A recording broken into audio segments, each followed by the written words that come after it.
শোন, অনেক হয়েছে, এবার থাম। কান্না থামা, চোখের জলটা মোছ, শান্ত হ। কার জন্য কাঁদছিস? এত অভিমান, কষ্ট পুষে রেখে কি হবে বল? হয়েছে তো, জলটা আর পড়তে দিস না। সোজা হয়ে দাঁড়া। একা লাগছে, নিজেকে সব চাইতে একাকী মানুষ মনে হচ্ছে। এদিকে আয়, আকাশের দিকে তাকা। দেখ, পূর্ণিমার চাঁদটা কি সুন্দর চকচক করছে। আকাশে তো ওই একটা চাঁদ,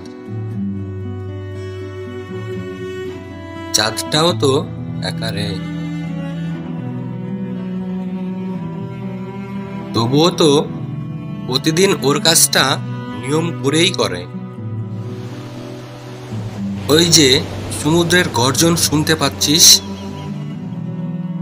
সমুদ্রটাও তো একা। তবুও দেখ কি সুন্দর করে নিজের সৌন্দর্য বিলাচ্ছে। তোর না পাহাড় পছন্দ? ওই তো একা দিব্যি মাথা উঁচু করে দাঁড়িয়ে থাকে। নিজেকে কেন তুচ্ছ মনে করিস? তুই তো পাহাড়ের মতো শক্ত। জানিস, প্রকৃতির যে জিনিসগুলো সুন্দর সবকিছুই একা। ওরা একা থাকতে পছন্দ করে বলেই ওদের এত সৌন্দর্য। এই যে চাঁদ, পাহাড়, সূর্য, সমুদ্র, সবাই তো নিজ নিজ জায়গাতে ভীষণভাবে একা। আমরা মানুষরাও এমন। তোর সবাইকে দেখে মনে হতে পারে কাছের মানুষগুলো কত আপন, কিন্তু না, আমরা কেউ কারো না। আমরা সবাই নিজ নিজ জায়গা থেকেই একা, ভীষণ সুন্দরভাবে একা। তাই বলে কি হাল ছেড়ে দিতে হয় বল? মনটা একটু শক্ত কর।